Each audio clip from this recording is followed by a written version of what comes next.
That ये इनका क्या होगा, रिसर्च का क्या होगा। आप देखिए, अब बर्फानी बाबा जिसको कह रहे हैं, हेलीकॉप्टर सर्विस वहाँ शुरू करके उसको भी पिघला के दिए। वो भी नहीं अब 15 दिन से ज्यादा टिक पाता। ये इन्वायरमेंटल डिजास्टर। आज आप देखें कि पहलगाम में हम एसी गाड़ी में लगाकर जहाँ पे ट्रेवल कर रहे हैं, तो इससे बड़ी हकीकत क्या होगी।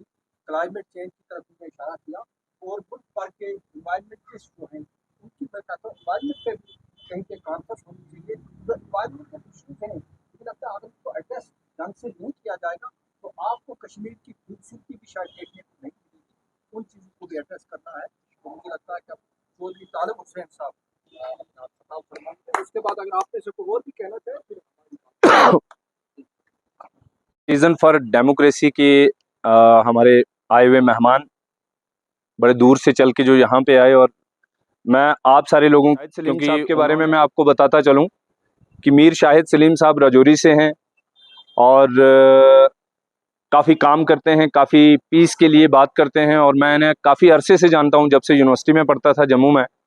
तो बहरहाल मुश्ताक भाई और बाकी ये सर गुस्ताखी ये हो गई हमसे कि हम ऑलरेडी 11 बजे के टाइम जो शाहिद सलीम साहब ने दिया हुआ था उसके मुताबिक यहाँ पे मुंतज़िर थे, लेकिन थोड़ा सा लेट हो जाने की वजह से बहुत सारे लोग चले गए, क्योंकि ये सारे लोग अंगेज भी हैं बेचारे। अब इसमें ये जो बैठे हुए आप नौजवानों को देखते हैं, कोई होटल की ऑर्गेनाइजेशन के साथ मुंसलिक है, कोई पोनी जो है उनकी ऑर्गेनाइजेशन के साथ मुंसलिक है, कोई किसी और ऑर्गेनाइजेशन के साथ मुंसलिक है, जैसे मुश्ताक भाई भी हैं, और ये बाकी अलग अलग फील्ड के लोग हैं। तो मैं अब मुश्ताक भाई ने अच्छे से और मीर शाहिद सलीम साहब की बात रखने के बाद अब कोई बात रखने की गुंजाइश है नहीं। मैं भी अब थोड़ा सा शॉर्ट में ये अर्ज़ करना चाहूँगा कि जहाँ पे हम बैठे हुए हैं ये हम सब जानते हैं कि कश्मीर है। इस कश्मीर को, इस कश्मीर की असल जो शनाख्त थी, इस कश्मीर की असल जो पहचान थी, उसको ब्रेक करने की बहुत कोशिशें हुई। पहले यहाँ से डोगरा को निकाला गया, उसको अलग से खड़ा किया गया। फिर एक वक्त आया पहाड़ी ग्रुप को निकाला गया, गुजर को अलग किया गया, ट्राइबल जो कम्युनिटीज़ हैं यहाँ पे।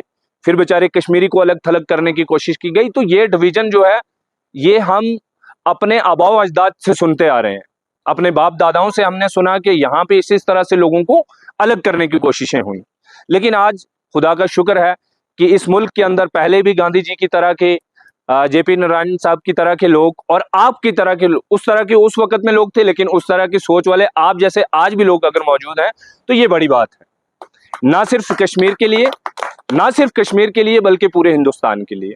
तो मैं गुजारिश ये करना चाहता हूं सर कि अब इसमें मैं मजीद कोई बात नहीं करूंगा। आप सारे बेहतर जानते हैं कि जो टेररिस्ट अटैक हुआ यहाँ पे 22 सरन में, उसके बाद पूरे हिंदुस्तान में, पूरी दुनिया के अंदर उसका शोक था।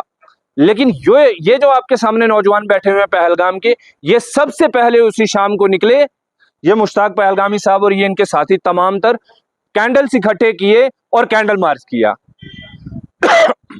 और इससे बड़ी एग्जांपल क्या देंगे सर ये इंसानियत की। इन्होंने कैंडल मार्च किया जिसकी वो पूरे कश्मीर के अंदर फिर फैला, पूरे कश्मीर ने फिर कैंडल मार्च किया, पूरे कश्मीर ने यह साबित किया कि नहीं, हम किसी भी टेररिस्ट अटैक के हक में नहीं है, हम इंसानियत के हक में हैं। मुश्ताक भाई ने कहा कि हम हिंदुस्तान के साथ खड़े हैं। मैं ये कहता हूं ये कश्मीर के लोग सिर्फ हिंदुस्तान के साथ नहीं खड़े, पूरी दुनिया के अंदर जो भी इंसान यहाँ पे आना चाहता है, जिसके साथ भी जुल्म होगा, हम उनके साथ खड़े हैं। वजह क्या है उसकी? क्योंकि हम दर्द फेस करते हैं, हम जानते हैं दर्द क्या है, हमने फेस किया है। इसलिए पूरी दुनिया के अंदर किसी भी कोने में दर्द होता है, हमें लगता है हमारा दर्द है। मैं अब इस पे लंबी चौड़ी बात ना करके आपसे एक सबमिशन करना चाहता हूं। हम शाहिद सलीम साहब के बहुत शुक्रगुजार हैं कि यहाँ पे पॉलिटिशियंस आते हैं, लेकिन पॉलिटिशियंस का अपना होता है, वो अपना काम काज करके चले जाते हैं। लेकिन हमें, चूंकि बीइंग सोशल एक्टिविस्ट, हम जानते हैं कि सोशल एक्टिविस्ट का क्या काम होता है। हम बड़े शुक्रगुजार हैं सर आपके कि आपने सिविल सोसाइटी की एक करीम हमारे सामने लाके खड़ी की, जिन्हें हम अपना दुख सुना सकते हैं। तो हम उम्मीद रखते हैं कि हमारी ये बातचीत जो है पूरे मुल्क के अंदर ही नहीं बल्कि इंटरनेशनल लेवल पे भी, इंटरनेशनल फोरम पे भी आप लोगों की तरफ से हमारे बिहाफ पे आप हमारी बात रखेंगे। तो मेरा आखिरी पैगाम, आखिरी गुजारिश आपसे ये है कि देखें जनाब, जम्मू कश्मीर के अंदर लोग देखने क्या आते हैं। आप अब आज इंटरनेट का जमाना है, कश्मीर की खूबसूरती तो किसी से ढकी छुपी है नहीं, लेकिन यहाँ की कश्मीरी की मेहमान नवाजी, और दूसरे नंबर इस पहाड़ के ऊपर पगड़ी बांधे हुए जब आप जंगल में जाएंगे घोड़े पे या पैदल आप ट्रैकिंग करते हुए जाएंगे तो दूर जंगल में आपको भेड़ भेड़ बकरियों भैंस गाय के साथ एक शख्स नजर आएगा। उसकी वेशभूषा, उसका रंग, उसको आपको अलग दुनिया में लेके चला जाएगा। उसकी औरतों का पहनावा, उसका खान पीन आप जब देखेंगे तो आपको लगेगा ये तो एक अलग कश्मीर का नजारा है। लेकिन आज जो हो रहा है, मैं बड़ा परेशान हूं कि मैं कश्मीरी ट्राइबल हूं, तो उसकी फिक्र यह है कि पिछले 6 माह तो बोला है शायद सलीम साहब ने, लेकिन जहां से हम लड़ रहे हैं पिछले 2014 के बाद बहुत स्पीड से, क्योंकि ये जम्मू कश्मीर है हमारा पूरा, लखनपुर से लेके यहां तक, तो इसमें क्या है बड़ी एक हिकमत के साथ अब इस ट्राइबल कम्युनिटी का नेशनल एजेंसीज के साथ, लॉ इन्फोर्सिंग एजेंसीज के साथ क्या रोल रहा है, मैं उसमें कुछ नहीं कहूंगा, वो आप गूगल कर लेंगे। लेकिन हुआ क्या है कि 2014 के बाद यकायक गवर्नमेंट की मशीनरीज यूज करके इस ट्राइबल कम्युनिटी को ब्रांड किया गया एज अ क्रिमिनल। जैसे अंग्रेजों ने किया था एक वक्त में, वैसे ही हमें ब्रांड किया गया that they are land grabbers, they are cattle smugglers, they are forest encroachers. जबकि मैं आपके अर्ज करना चाहूं, मुश्ताक भाई बहुत ट्राइबल की बात करते हैं, बहुत काम करते हैं हमारे लिए, लेकिन ड्रग पैडलर अब तो ये नया एडिशन हुआ है रिसेंटली। लेकिन ये मैं गुजारिश ये करना चाहता हूं कि आप बहुत दिल्ली में रहते हैं, आपसे कोई ढकी छुपी बात नहीं है, बहुत ज्यादा अपडेटेड है, लेकिन मैं आपसे गुजारिश करना चाहता हूं, ऑस्ट्रेलिया जैसा मुल्क, उसकी जीडीपी जो है भेड़ बकरियों पे चलती है, वहां के जानवरों पे चलती है, लेकिन हमें यहाँ पे कश्मीर के अंदर एक गाय रखने पे हमें पकड़ के मार दिया जाता है। जय श्री राम का नारा लगा के आएगा, वो मार देगा सांबा गठुआ जम्मू में, आपके बनाल के टनल तक, तो हमें ये खतरा सताता रहता है। सर मैं इसको थोड़ा सा एक्सप्लेन छोटे लफ्जों में करूं कि यहाँ की ट्राइबल कम्युनिटी का करेक्टर ये है कि हम सर्दियों में जम्मू के प्लेन्स में होते हैं, जिसे जियोग्राफिक लैंग्वेज में शिवालिक्स कहा जाता है। फिर उसके बाद थोड़ा शिफ्ट करते हैं तो रास्ते में पीर पंजाल आ जाता है, जो आपका डोडा किश्तवाड़ और पुंछ रजौरी का रीजन है। उसके बाद हम गर्मियों में हिमालय में एंटर हो जाते हैं, जिस हिमालय की मुश्ताक भाई बात कर रहे थे। तो ये 3 पहाड़े हैं जिन पे हमारा गुजर बसर होता है, सदियों से ऐसा चला आ रहा है। लेकिन चंद सालों पहले जब ये महाराज आए, उसके बाद एकदम गेम चेंज हो गई।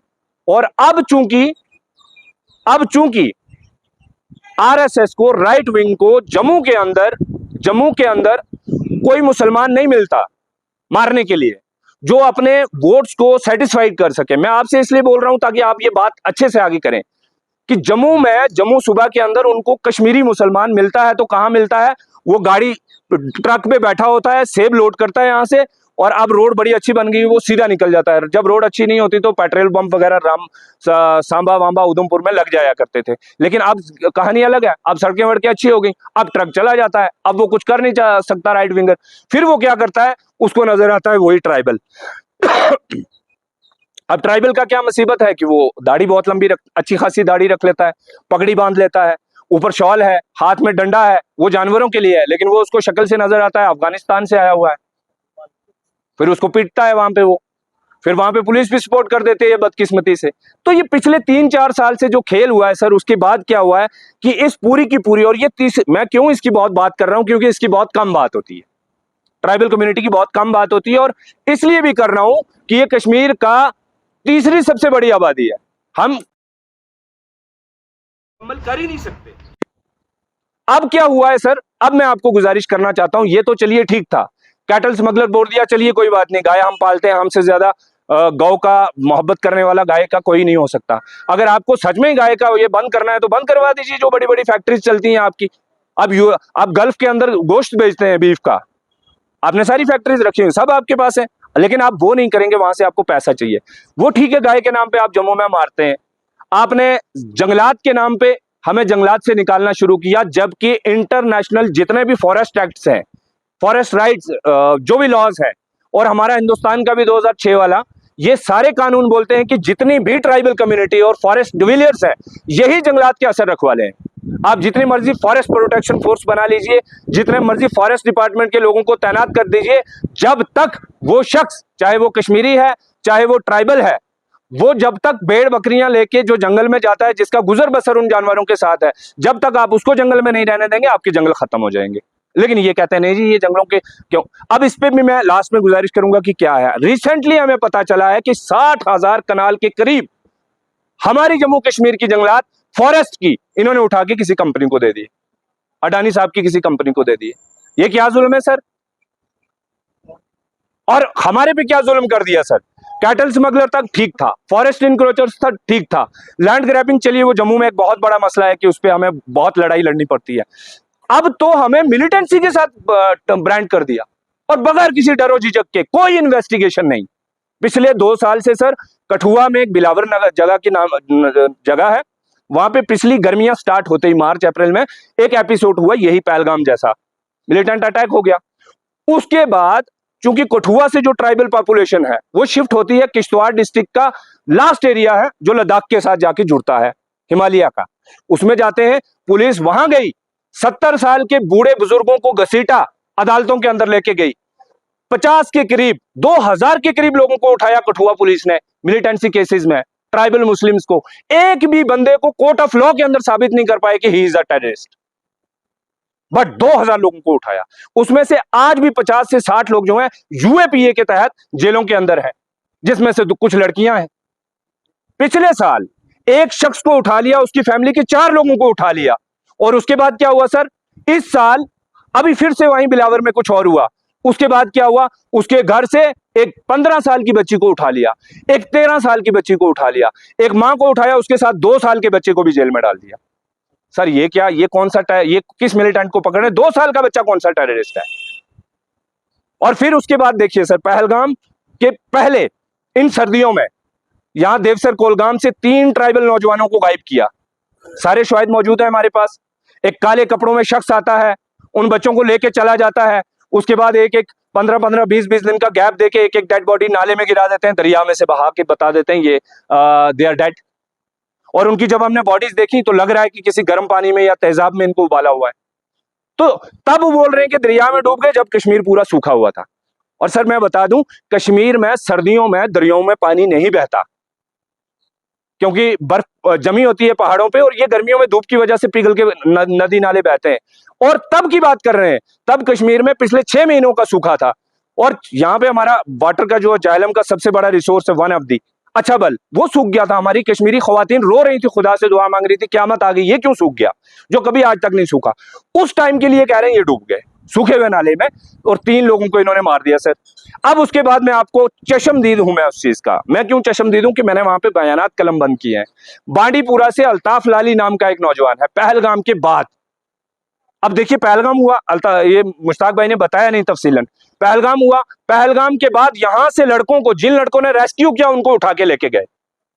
कभी एनआईए आ रही है, कभी पुलिस लेके जा रही है, कभी आर्मी लेके जा रही है, पीएसए में बंद कर रहे हैं। अरे हमने क्या जुल्म कर दिया यार, हमें क्या पता कौन था आने वाला। सिक्योरिटी आप लोगों के हाथ में, या तो सिक्योरिटी हमारे हवाले कर दो, फिर हमें पूछ लेना, फिर हम जवाब दे हैं। सिक्योरिटी आप लोगों के हाथ में, वो मारने वाला कौन था जाके निपट लो उससे। हमारे लोगों ने रेस्क्यू किया, उन्हीं लोगों को हरास करना शुरू कर दिया, और हरासमेंट इस लेवल की थी कि बहुत सारे लोग आज भी जेलों के अंदर बंद हैं, बहुत सारे लोग आज भी जेलों के अंदर बंद है सर। पहलगाम के बाद क्या हुआ? पुलिस ने या किसी ने भी, आर्मी ने, किसी ने भी बुलाना शुरू किया, कैंप में आ जाइए, थाने में आ जाइए, किसी ने इनकार नहीं किया। यहां से चल के गए बांडीपुरा डिस्ट्रिक्ट के अंदर, एक लड़के को बोला कल सुबह 9 बजे पुलिस स्टेशन में पहुंचाना। वो खुद चल के जाता है, खुद चल के जा रहा है सर। आज आप सारे जानते हैं कि हिंदुस्तान के तमाम जितने भी पुलिस स्टेशन है अंडर सीसीटीवी फुटेज है, तो वो सीसीटीवी बताएगा ना कि चल के आया था कि नहीं। एक दिन उसको बुलाया, वो खुद चल के गया, उसकी बहन को भी बुलाया, वो भी चल के गई, उसके गांव के 4 लोग और बुला के लेके गए, वो भी गए। 2 दिन उसको वहां पे रखा, 20 लोगों ने उसको देखा अपनी आंखों से, अल्ताफ लाली को, मुलाकातें हुई। उसके बाद तीसरे दिन उसको फोन आता है उसकी भाभी को कि आ जाओ इससे मुलाकात करने के लिए पुलिस स्टेशन अजस के अंदर, पुलिस स्टेशन हाजिन के अंदर। बांडीपुरा में रखा, पहले अजस में, फिर बांडीपुरा, फिर तीसरा पुलिस स्टेशन हाजिन। वहां पे जाके मिले तो उसने आखिरी मुलाकात अपनी बच्चियों से की, अपनी भतीजियों से की, और जाते हुए कहा कि मुझे शायद ये बहुत लंबा अंदर जेल ले जाएंगे, क्योंकि आज दिन में इन्होंने मुझे एक जगह लेके मेरे पे हथियार ला के फोटो खींचे थे। अब इनको ये लगा कि शायद मुझे कोई 5-10 साल के लिए यूएपीए में डाल देंगे। दूसरे दिन सुबह खबर आती है कि उसका इनकाउंटर हो गया, और पुलिस क्या बोल रही है कि इस बंदे ने हमारे 2 लोगों को जख्मी किया, लिहाजा एक बंदा मारा गया, 2 गायब है, 2 भाग गए। वो 2 कौन से थे? एक उसी का रिश्तेदार यूनुस अवान और दूसरा शकील तांत्रे। वो दोनों आज पुलिस की कस्टडी में। उन पे यूएपीए लगाएंगे, क्या लगाएंगे हमें नहीं पता। ये हालत है सर। पहलगाम के बाद कोई बुला रहा है, हम जा रहे हैं। मैं सर कफन पहन के चलता हूं, मैं हमेशा कफन पहन के रखता हूं। ये इनकाउंटर्स के बाद उस पे कफन पे लिखा हुआ आगे कि judicial inquiry in all fake encounters और for implement forest right act and atrocities act. आज मैंने इसलिए नहीं पहना कि आप लोग दिल्ली से आ रहे हैं, शायद मेरे कफन पहनने की वजह से आप लोगों को कोई वो मेरी वजह से प्रॉब्लम ना हो जाए। हमारी ये हाल है सर, हमारी ये फरियाद जो है, हम ये नहीं समझ रहे कि आप सर जो हैं आम आदमी पार्टी के एक्स एमएलए हैं, जनाब इस तंजीम को चलाते हैं, मैडम सुप्रीम कोर्ट में वकील है। हम आपको एज ए हम देख रहे हैं कि आपकी ये जो आप लोगों के अंदर जो रूह आई है वो जेपी नारायणन साहब की आई हुई है। हम चाहते हैं आप हमारी वकालत करें। मैं अपनी बात को यहीं खत्म करूंगा, लेकिन आखिर में रिक्वेस्ट ये है कि ये कश्मीर जो है यहां से बहुत मोहब्बत जाहिर करता है, यहां से बहुत मोहब्बत जाहिर करता है सर। लेकिन अब फर्ज बनता है हिंदुस्तान की सिविल सोसाइटी का कि वो उठें। जब एक कुत्ता मर जाता है उसके लिए सिविल सोसाइटी उठ खड़ी होती है सर। यहां पे इतना जुल्म हो रहा है और हमारी अगर कोई बात नहीं होगी, हमारे स्टूडेंट्स को कितना हरासा किया गया, क्या क्या नहीं देखा हमने।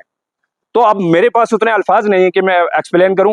मैं आप सबका बहुत बहुत शुक्रगुजार हूं, खासकर शाहिद सलीम साहब का और इन सब साथियों का भी जो यहाँ पे अपना वक्त निकाल के आए। अगर इनमें से कोई और भी बात करना चाहेगा तो बहुत